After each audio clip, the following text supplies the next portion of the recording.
bisa sih gerugi negara sampai 271 triliun tapi pengadilan... Kalian pada sadar nggak sih selama ini tuh kita bayar pajak tuh berlipat-lipat loh.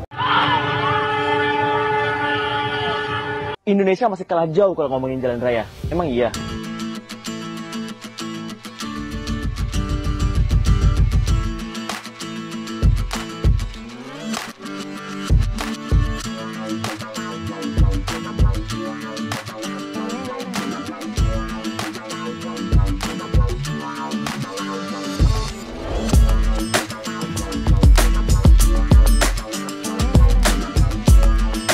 Assalamualaikum warahmatullahi wabarakatuh. Berjumpa kembali dengan Romlia Pratama. Teman-teman sahabatku semuanya, gimana kabar kalian? Mudah-mudahan kalian semuanya baik-baik saja beserta keluarganya di sana. Teman-teman sahabatku, buat kalian yang baru gabung, yang baru nonton video ini, silahkan di subscribe dulu, di like dan di komen guys. Buat teman-teman sahabatku yang udah mendukung support channel ini, terima kasih. Mudah-mudahan kalian semuanya diberikan keberkahan umur, keberkahan rezeki, dimudahkan segala urusannya, baik urusan dunia maupun urusan akhirat. Amin ya rabbal alamin. Teman-teman sahabatku semuanya guys, hari ini tanggal 25 ya. Tanggal 25 itu hari rayanya orang Kristen.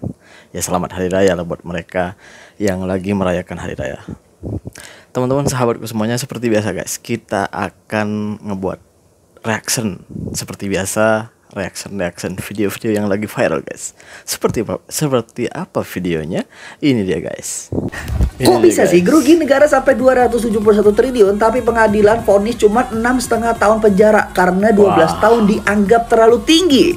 Terus hakimnya bilang tuntutan 12 tahun itu terlalu berat, harus diringankan karena beliau sopan dan santun serta punya keluarga. Si anjir, emang di dunia ini yang punya keluarga cuma dia doang. Dan asal lu tahu, ini baru kejadian sejarah di Cina.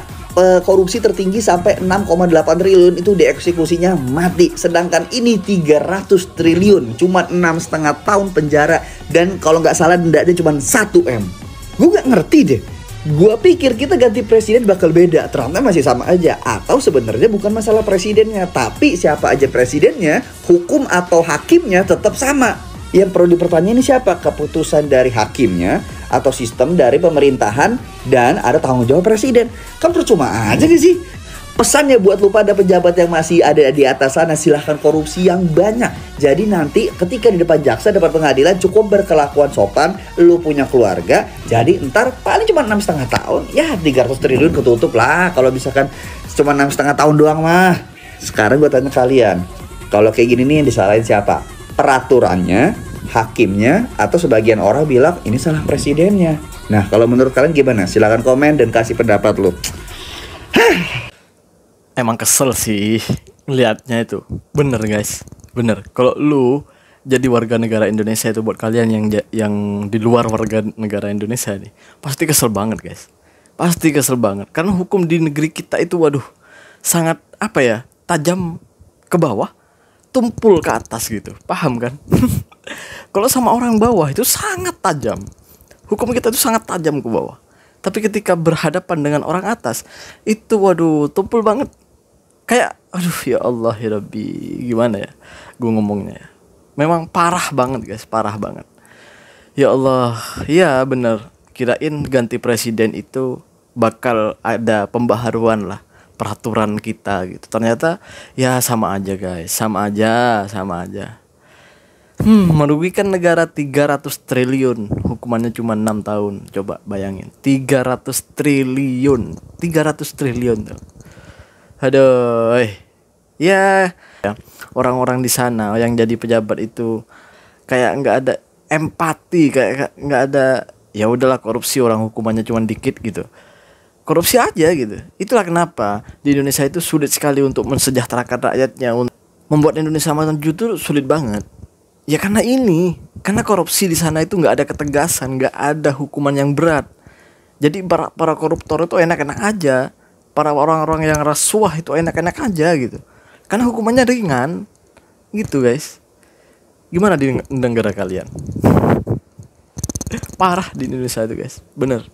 Masih mau bilang Indonesia baik-baik saja. Aduh, itulah yang disebut hukum bisa dibeli. Kita berlanjut ke video yang selanjutnya. Ini dia guys. Kalian pada sadar nggak sih selama ini tuh kita bayar pajak tuh berlipat-lipat loh. Iya. Misalnya kita ke minimarket belanja, ada pajaknya. Bayar pakai kris, kena pajak juga. Makan di restoran kena pajak. Bayar pakai kris misalnya kena pajak juga. Beli motor kena pajak.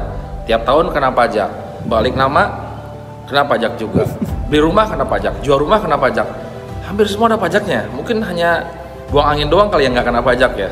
Jadi jangan tanya lagi deh, apa yang sudah kita berikan kepada negara? Banyak sudah kita berikan kepada negara. Pertanyaan sekarang, negara sudah memberikan apa kepada kita? Janji-janji doang ya. Yang paling benar itu udah sistem Islam, karena Islam itu mengharamkan pajak. Bahkan penarik pajak itu tepatnya di neraka. Di Islam ada sih, tapi 2,5%. 2,5%. Di Islam ada, bukan nggak ada pajak. Ada, tapi 2,5%. Kalau sampai 12 itu ya keterlaluan. Aduh, pokoknya rakyat enak-enak aja diperas gitu ya. Sedangkan pejabatnya di sana enak-enakan, bermewah-mewahan. Bahkan kalau pejabatnya korupsi, hukumannya ringan. Jadi disitulah letak tidak adilnya negeri kita. Ini perlu direvisi. Entah kita itu bingung kadang-kadang guys. Kadang ada calon presiden yang baik, mau memperbaiki Indonesia, tapi kita nggak milih. Lebih milih yang viral, lebih milih yang inilah itu yang katanya, aduh, pokoknya gitulah. Entah ini kebodohan dari masyarakatnya, entah atau gimana, gue nggak tahu. Bingung mau ngomong itu, bingung guys. Kita berlanjut aja guys ke video yang selanjutnya. Daripada bingung, ini dia guys. Ini dia guys. Ini kejadian di Karawang guys. Detik-detik sebuah mobil nyaris tertabrak kereta api di perlintasan warung bambu Karawang. Kejadian lagi mah. Hampir aja. Aman. Alhamdulillah aman. Alhamdulillah nggak ada korban ya, alhamdulillah. Lokasi di rel warung bambu masih. Alhamdulillahnya itu nggak ada kecelakaan di sini, nggak ada korban di sini karena terselamatkan. Jadi warga itu bergotong royong untuk mendorong mobil gitu. Guys, di sana itu inilah kelemahan di sana itu guys, di Indonesia itu. Beberapa hari yang lalu itu ada kecelakaan di tempat gua guys. Kebetulan tempat gua tuh dekat sama rel kereta api, jalur kereta api, jalan kereta api gitu. Jadi ada kecelakaan sama seperti ini gitu. Mobil juga, kereta juga mau menyeberang gitu. Tiba-tiba ada kereta api dari sini. Ada kereta api, ada komuter dari sini. Tertabrak guys, duar. Habis satu keluarga meninggal semua. Tepatnya di Jember guys. Baru berapa hari yang lalu. Jadi kejadian-kejadian di sini seperti ini tuh hampir selalu terjadi. Di Malaysia gue nggak pernah dengar ada kecelakaan kereta api nabrak mobil gitu. Nggak pernah gue denger itu guys. Ini yang gue bilang selalu, ini perlu ditiru.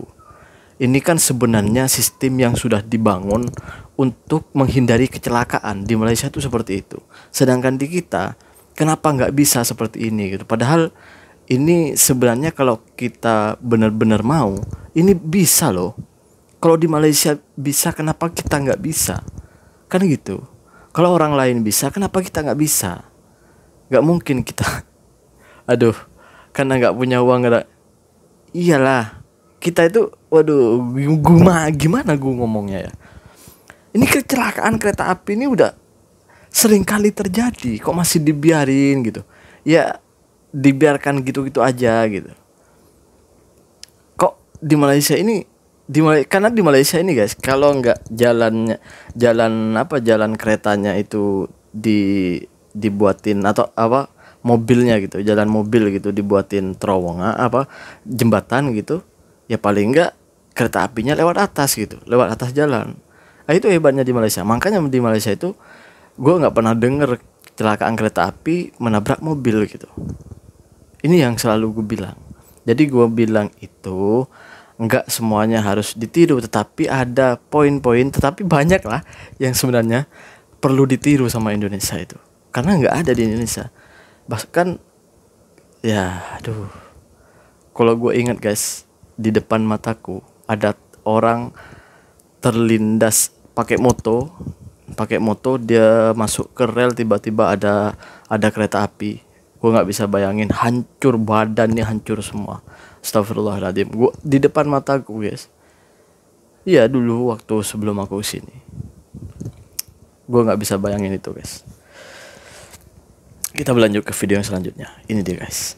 Indonesia masih kalah Ini jauh dia, kalau guys. ngomongin jalan raya. Emang iya? Jadi Iya. ceritanya awal tahun ini gue ke Sarawak, Malaysia. Tepatnya ke Kota Oke. Kuching. Perjalanan yang gue tempuh kurang lebih 350 km.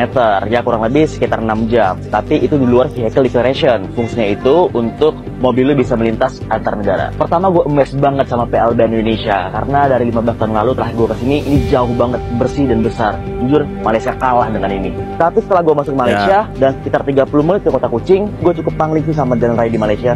Gak peduli itu jalan highway antar kota, pemukiman warga, atau bahkan ke tempat wisata, jalannya super mulus. Bahkan area yang masih sepi, yang bisa dibilang hancurnya masih hutan, marka dan jalannya masih bagus banget. Ya bisa dibilang kalah jauh deh Indonesia. Dimana jalanan antar kotanya itu masih banyak banget jalan yang berlubang dan juga bergelombang. Jadi menurut kalian ke depannya Indonesia bisa nggak sih nyanyi jalan raya di negara lain? Ya minimal sama kali ya dengan negara. Ya harusnya bisa sih. Orang Kalimantan ini penghasil aspal loh. Seharusnya jalan Kalimantan ini yang lebih mulus terlebih dahulu daripada di tempat-tempat lain. Tapi kenapa di jalan Kalimantan ini malah banyak jalan-jalan yang nggak diaspal, malah banyak jalan-jalan tanah.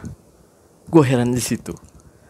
Dimana Kalimantan ini adalah penghasil aspal gitu. Kok bisa gitu jalannya malah yang paling banyak nggak dibangun gitu. Jalan rusak, jalan tanah. Di mana ini?